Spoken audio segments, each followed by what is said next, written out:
Hey there, everybody. Adam Zundel with CollegeSoccerNews.com here with head coach of the Akron Zips, Coach Jared Embick. Coach, congratulations on getting this far. If you could just take us through, your run to the College Cup so far. Yeah, we started with Rutgers, and we won that one 6-1, and I think we had 5 goals in the first 20 minutes or so. We wanted to come out flying that game, and then see if Rutgers was up for it because we knew they had a tough one Thursday, and we rewarded ourselves and made that game a little easier than probably it would have been normally. Then we played SMU, who was a tough team. That's where we set the record for corner kicks. We created a lot of chances, didn't really finish it, in the final third, and it was a weird game. There's 2 own goals, one for each team, and we kind of got through that game, and I felt like we could have broke it open, but SMU's, they hung in there and made it difficult. Then we had a very tough game with Creighton. Creighton was a very good team, one of the best we played, and to be honest, we kind of survived the early going. I think Creighton was better in the first half, and as the game went on, as the second half went on, I thought we got better. And then heading into overtime, I think we were in a good spot, mentally and with the game. And, it was back and forth. We went up 1-0, then 1-1, then 2-1, then 2-2. We never controlled the game like we would like to have, but we found a way. We dug deep, and, I give Creighton a lot of credit. They were tough. Good team, but coming through that game, I think will help us this weekend. Have you faced, you kind of alluded to it, but have you faced the kind of adversity that you would expect to face in an NCAA tournament so far? That last game was, kind of a game that could have gone either way, and I think you always have a couple of those in the tournament. I think the first 2 games we kind of controlled pretty well and were comfortable with. Even though the SMU score was closer, I think we were all right there. But that, the Creighton game was the first test, and we didn't panic. We kept our composure, and we found a way. I got to watch Adam's free kick there from the top of the box. An excellent take. I'm curious though, how important was it for you to try and finish that game off in regulation? I don't think anybody, or in overtime, I don't think anybody wants to go to PKs at this point. Was there that sort of emphasis, or were you still just trying to let the game come? No, I think we wanted to try and win it.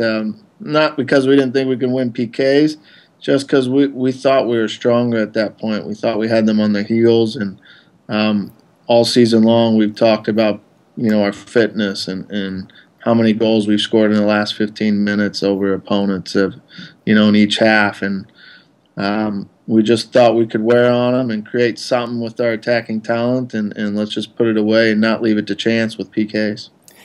Is there anything, you guys haven't lost since I believe it was November 1st, is there anything in that UCLA game that maybe you got exposed, or that was a turning point, or you've only lost 3 times?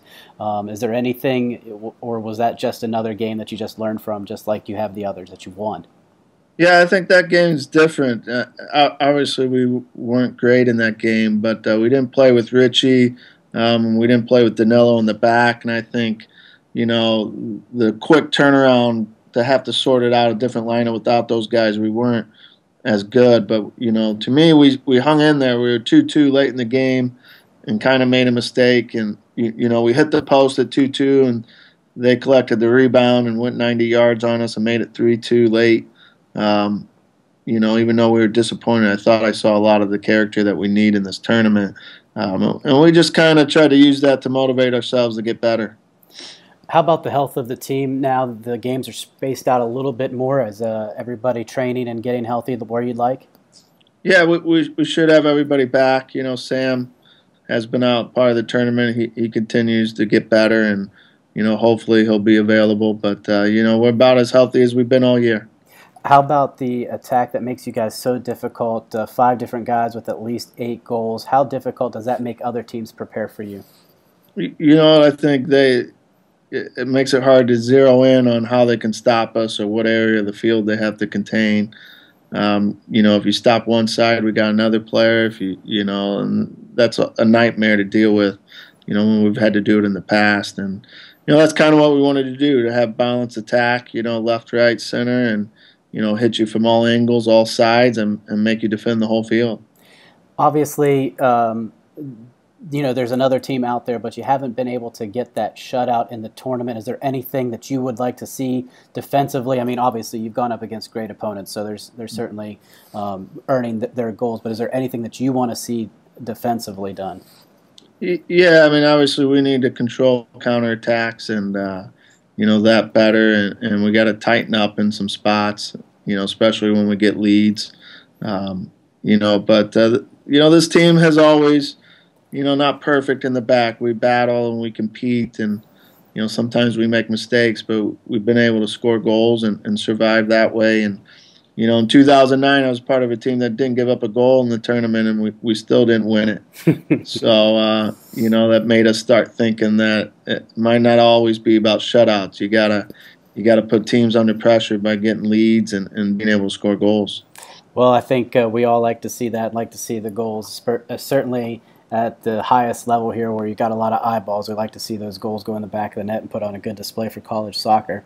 Talked to Adam earlier this year, and he really impressed upon me the fact that this team was looking to have an identity past the Caleb Porter era. That Akron doesn't have Coach Porter anymore, and it's kind of fallen. Has the team embraced that, and is it trying to find their own way and trying to make their way, with a new team and a new Akron attitude? Yeah, I mean, I think this team, we've always been compared to Caleb's teams or 2010. Are you guys going to be like that? And we've tried to stress, look, we're as talented as those groups. We're capable of achieving what they achieved, but we're different. We have a different personality. We have different ways to attack you. The system's similar, but not exactly the same. And we've always approached, we can do this a different way. And that's kind of what we've been trying to focus on. All right, now let's focus on your match on Friday night against Stanford. Obviously, a lot of different pieces all over the field, but it really probably starts with Jordan Morris. But what is your breakdown of Stanford? Yeah, we think they're obviously a tough team. We think they have a great mentality. They have some talented individuals. The left back, Vincent. Baird in midfield, Thompson in midfield. Bashti up top with Morris at times, and they're good. And obviously we're focused on trying to figure out how to contain Morris, but I'm worried if we do that too much, we're going to sleep on some of their other talents. So, we got to be good on the ball and try to keep them off the ball and cause them more problems, and hopefully we can, make them think about defending more than attacking. Is there any one or two keys to Friday night, particularly on your side of the field, that you want to get done that you think is going to be really key to getting the result? Yeah, I think it's our build-up play out of the back. We got to be able to get past their front six players, and that will hopefully allow us to drop them deep, and then that will hopefully make it easier to control the counter and deal with Jordan Morris. Those are the two big things for me: build-up play and controlling counterattacks. And if we can do those two things, I think we'll have a good chance of winning. All right, Coach Embick, thanks so much for the time. Really appreciate it. Best of luck on Friday night. Thank you very much.